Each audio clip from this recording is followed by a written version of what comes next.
Ini auranya langsung berubah sih.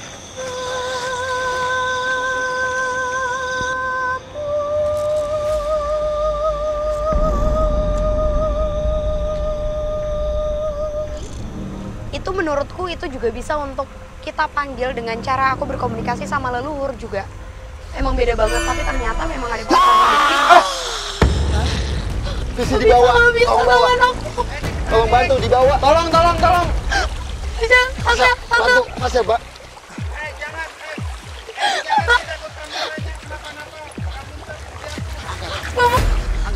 Angkat. Saya akan bantu. Angkat visi ya. Hei. Anda nggak bisa. Sosok perempuan yang sepertinya dicekuk. Sosok kita semakin dekat. Tubuhnya begini sangat-sangat lusuh sekali. Dan dia bilang dia sempat dibunuh. Dengan siapa? Jadi dia dibunuh sama kumpulan-kumpulan laki-laki, temen-temennya dia. Karena satu hal yang bisa kita bilang, dia itu kayak seneng dengan cewek. Nah, tapi Memperebutkan betul banget. perempuan ya. Maaf, tapi apakah dia dibunuh di tempat ini juga atau hanya dibuang jenazahnya di sekitaran sini? Mungkin aku coba komunikasi kali ya, Fasya. Maksudnya aku mau coba tarik mundur kejadiannya. Karena sebenarnya kejadiannya ini belum terlalu lama. Betul. Masih dalam kurun waktu 1 tahun belakangan ini, Fasya. Iya. Laki-laki ini ditusuk di bagian perut berkali-kali. Iya. Sehingga adanya lubang di bagian depan perut yang memang dibiarkan sampai dia merasakan kesakitan. Bahkan bisa dikatakan keadaan naasnya itu adalah dia diikat di bagian kaki, di bagian tangan, dan sempat bagian mulutnya itu dilakban, Fasya. Dan dibiarkan dengan cara meninggal dengan cara yang perlahan, kesakitan, dan dia dibiarkan untuk seperti dengan keadaan kritis lalu dibuang. Dia sudah dibuang di perairan terdekat dari sini. Dia juga dimakan oleh sosok yang pertama kali tadi kita temuin. Karena emang jelas banget sih, Fasya, kondisinya benar yang tadi kan Anda bilang, sangat buruk, sangat naas. Apalagi dengan keadaan yang sengaja tenggelam di air, jadi itu membuat badannya itu busuk. Udah bengkak, ininya juga udah bengkak. Udah busuk Iya, udah hampir tiga harian lah ketemunya. Dan saat ini memang sosoknya sangat tenang ada di samping kita. Iya, samping kita. Jadi dia emang tenang aja. Tapi ingat, Fasya, ini bukan Rohnya. ya yang dulu sudah meninggal, bukan. Melainkan yang kita bisa bilang apa ya? Jin. Jin yang Merekam dan menjadi sosok ini. menjadi sosok ini. Memberikan gambaran kepada orang-orang yang mungkin bisa berkomunikasi. Oke, tadi Kak Frisri bilang bahwa sosok laki-laki ini tuh memiliki luka tusuk Ya, di bagian perut depan. Sini, perut. sebelah sini. Jadi di sini emang yang ditusuk lalu diputar.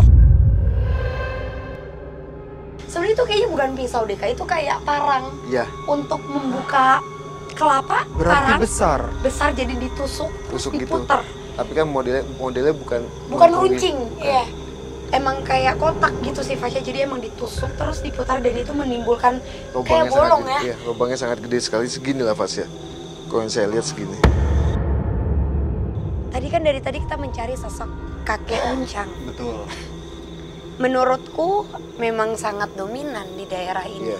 Sehingga dari tadi beberapa sosok yang kita temuin, dari tadi kita cari informasi mengenai kakek Uncang itu, sampai saat ini kita sudah ada di titik ini belum mendapatkan jawaban yang jelas.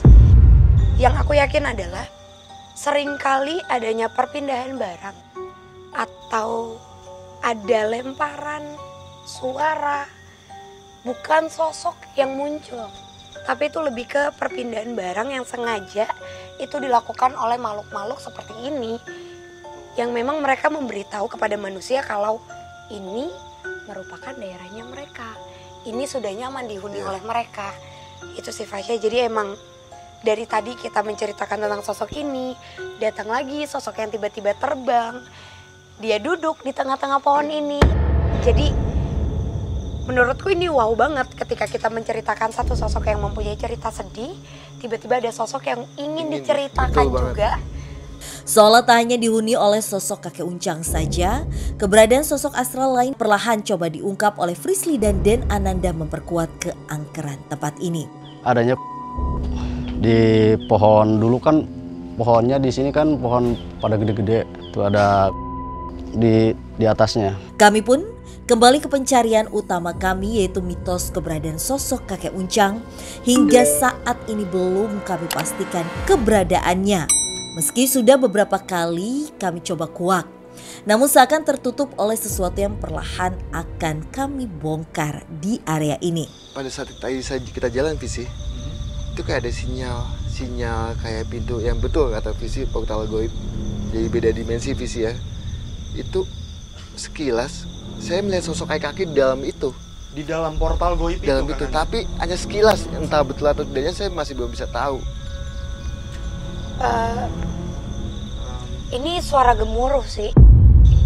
Visi, pasti kamu tunggu sini. Aku akan ke bawah situ, akan coba untuk melihat di mana itu dimensi itu. Oke. Kananda.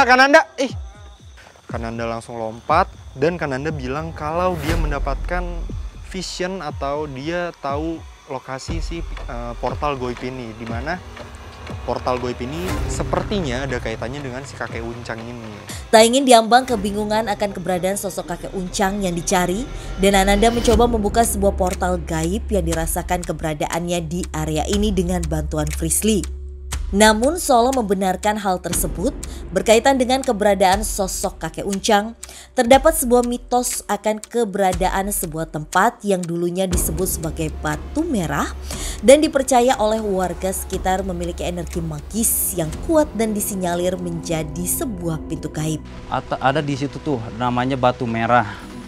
Di situ kan tempat, katanya itu tempat para makhluk-makhluk gitu kan. Di situ katanya orang yang hilang itu dibawa ke batu itu, yang Pak Ucan itu. Lantas, apakah yang kami lakukan saat ini mampu menjadi solusi untuk menuntaskan penelusuran kami malam ini? Sekarang Kananda dan Kak Frisly sedang mencoba untuk berkomunikasi serta mencari portal goib itu di mana letaknya. Dan seketika ini auranya langsung berubah sih.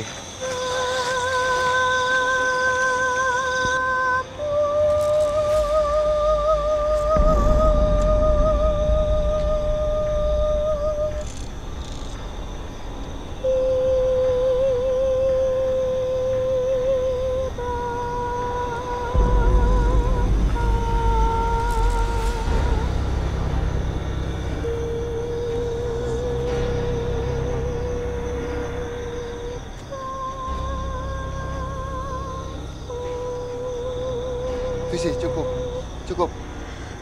Sudah kebuka, ayo kita cepat-cepat dikasih waktu. Kananda pelan-pelan. Tak mengkhianati hasil, portal gaib yang coba dirasakan pun menunjukkan keberadaannya. Hingga tak menyia-nyiakan kesempatan yang ada, kami pun bergegas menuju ke sebuah tempat di area villa ini. Kananda! Ayo cepat. Ayo. Pelan-pelan Kananda, hati-hati. Ayo, Visi mana?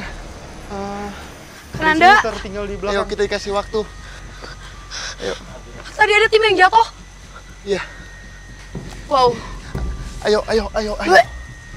Ayo kita masuk. Pelan-pelan Kananda pelan-pelan. Kananda. Aduh. Astagfirullahaladzim. Fasya. Assalamualaikum. Itu ada apa sungai ya? Nggak tahu Fasya. Tetap pelan-pelan. Ayo Fasya. Ada suara. Ada suara tembak, ada suara musik. Iya. Ada suara musik. Ayo. Dan yang bikin aku tambah kaget lagi, Kananda itu ngebawa kita ke salah satu sungai di dekat sini yang keadaannya itu ini tuh lagi malam, terus dingin di daerah sini, dan juga sungai itu tuh licin serta minim penerangan, yang artinya itu tuh sangat amat bahaya buat aku sendiri, buat Kananda, Kak Frisly, dan juga buat tim.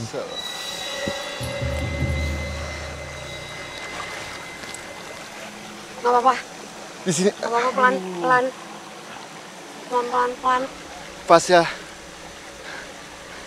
mungkin kamu alami. Jadi kita ada di dimensi yang berbeda. Dan saat ini kita diizinkan untuk masuk ke dimensi dimana dari tadi tuh kita nyari sosok kakek Uncang. Dia ada di ya. batu itu. Batu yang sebelah mana, Kananda? Itu batu yang gede itu. Oh, yang paling belakang itu? Iya. Dia ada di sana. Jadi gini. Aku minta satu tim, satu camp untuk ikut saya.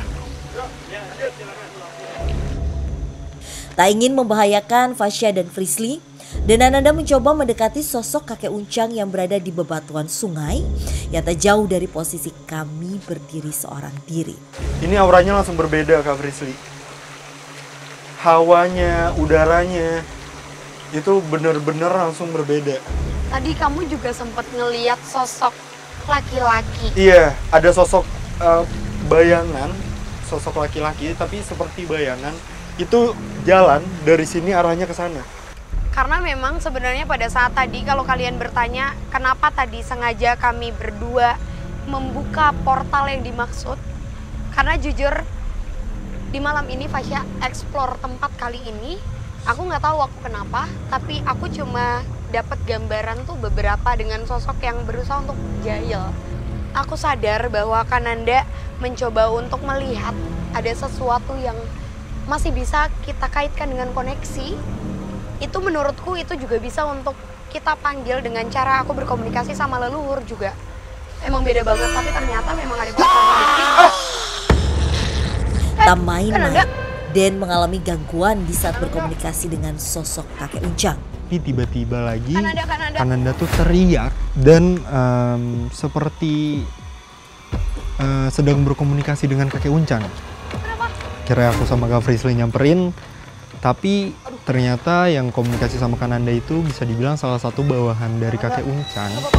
Assalamualaikum. Waalaikumsalam. Nitip. Iya. Sebentar. Oke. Assalamualaikum. Assalamualaikum. Ya, pelan-pelan ya. Oke. Kak Frisly, sekarang sosok yang lagi komunikasi sama Kananda dan sama kita ini sosok apa, Kak Frisly? Dia adalah sosok yang menjaga kakek yang dari tadi kita cari. Oke. Benar saja, gangguan yang kami terima berasal dari sosok astral yang menjaga sosok yang kami tuju, yang tak lain adalah pengawal kakek Uncang hingga kondisi kembali kondusif. Oke. Mungkin Kak Frisly bisa ngejelasin sebenarnya kakek Uncang itu sosok apa sih, Kak Frisly? Karena mau dibilang sosok manusia atau sosok yang masih hidup tapi itu Secara gaibnya ada. ya tidak mungkin karena sudah ratusan tahun umurnya. Tapi dibilang dia adalah sosok gaib, tapi jasad dari kakek Uncang ini tidak pernah ditemukan di tempat ini. Sebenarnya dia itu sosok apa sih, Kak Frisly? Oke, Fasya. Jadi sebenarnya beliau adalah manusia yang bisa dikatakan sakti. Mungkin tadi sudah disebutkan sama Kananda di awal, Fasya. Kita bertemu dengan sosok manusia yang memang menganut ilmu, tapi yang aku lihat sebenarnya ilmunya tidak negatif. Beliau mempunyai ilmu yang positif, tapi uniknya adalah ada suatu ikatan antara goib dengan manusia ini. Yang mungkin Kananda bisa jelasin kali ya, Kak. Ada suara di belakang batu ini. Di belakang batu ini mungkin mau Jadi gini, ceritain. kakek Uncang itu ada di belakang batu ini. Tadi ada salah satu pasukan dia yang sempat masuk ke badan saya juga. Iya. Dianggapnya kita itu adalah, kok kamu bisa-bisanya masuk ke sini gitu. Portalnya ya. Portalnya. Nah, betul kata Visi. Jadi kakek Uncang itu adalah dia sosok manusia yang masuk ke alam goib. Bisa masuk ke alam goib. Dan dia emang dulunya itu katanya mau menikah tapi tidak disetujui pada saat itu. Dan dia datang ke sini, menuju ke sini dan dia menghilang. Di belakang kita itu pun juga ada pasangannya, Visi. Aku lihat. Ada pasangannya dengan wanita sangat cantik sekali. Dengan tubuh kayak sisik naga warna hijau. Di kepalanya itu ada mahkota. Ada kayak mahkota kayak gitu. Nah, sampai dia bilang, sampai saat ini saya juga masih suka menengok cucu-cucu saya. Sebentar Kananda, sebelum lebih jauh berarti sosok kakek Uncang ini adalah dulunya dia berguru dan berilmu sampai akhirnya dia melewati pintu gaib atau portal gaib dan hilang begitu saja. Ya, jadi gini, Pas ya. Dia mempunyai suatu keilmuan. Bahkan dia bisa komunikasi dengan alam lain. Pada saat dia komunikasi dengan alam lain itu, dia menemukan sosok wanita yang dia anggap itu, wanita itu sayang sama dia. Sama kakek itu. Nah, Andy, dia minta izin pada saat itu sama siapa lah izinnya, tapi tidak disetujui untuk menikah. Manusia yang menikah dengan alam gaib tidak disetujui. Nah, karena tidak setujunya itu, dia datang ke sini dan menghilang. Dan pasangannya itu ada di belakang kita itu dengan pakaian tadi saya bilang, wujud wanita cantik, tapi badan itu kayak sisik naga, hijau mengkilat sekali, ada di belakang itu. Nah, dia bilang juga banyak wanita ada di sebelah sana. Mungkin di tempat yang tadi kita sempat jelasin kali ya Fasya, karena tadi kan kita emang berusaha untuk menjelaskan ya, tapi ternyata ada yang langsung komunikasi langsung ke tubuhnya Kananda, jadi kita langsung pindah. Tapi mengenai sosok itu berarti sebenarnya singkat dan penjelasan simpelnya itu adalah kakek Uncang ini adalah manusia yang mempelajari ilmu ke arah gaib, lalu menikah dengan penguasa gaib. Penguasa gaib? Ya, karena ini jujur Fasya, ini kuat banget. Ini kuat banget. Suara, bayangan, sesuatu hal yang sepertinya emang memikat untuk manusia awam pun mungkin bisa merasakan kehadirannya mereka. Dan itu yang menjadi alasan kakek Uncang akhirnya memutuskan untuk pindah ke dunia gaib, Kak Frisly, karena sosok wanita ini. Ya, karena memang dianggapnya sudah menjadi keluarga ya, sudah menjadi pasangan. Tuh. Tapi ya itu yang dikatakan sama Kananda, sosok kakek Uncang akan terus menemui mungkin anak, cucu, dan semua turunannya untuk memastikan bahwa keadaan wilayah ini semua masih dalam jangkauan yang aman. Betul. Masih dalam keadaan yang baik.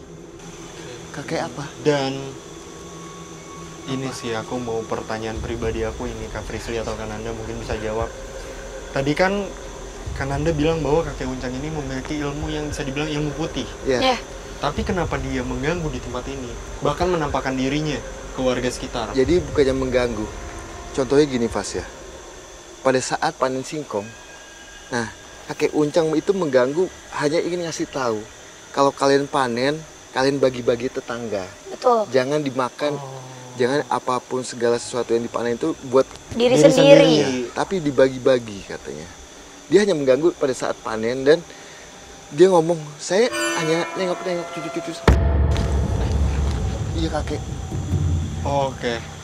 Kata kakek, kamu nggak boleh lama-lama di sini. Lebih baik kita ke sana. Kita ke alam sana. cari tempat yang lebih aman. Iya, lebih aman lagi yuk. Kami pun bergegas keluar dari portal gaib ini demi menjaga keselamatan kami dan menuntaskan penelusuran malam ini.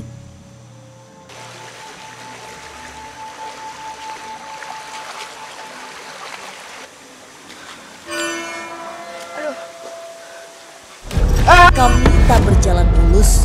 Frisly mendapat gangguan yang sangat membahayakan. Lantas apakah kami mampu menetralisir gangguan yang kami terima? Visi dibawa. Tolong bantu dibawa. Tolong. Bantu, Mas ya, Mbak.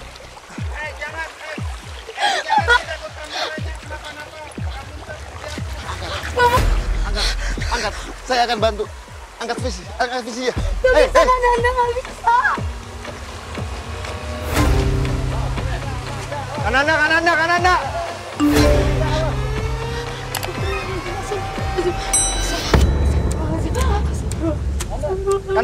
Kananda. Iya, aku pegangin. Astagfirullahaladzim. Aku nggak tahu kenapa atau penyebabnya apa, tapi Kak Frisly seperti tertarik mengarah. Enggak, itu tadi tangan aku tuh bener-bener dipegangin kayak nggak dimulai dilepas terus. Di bawah rame banget.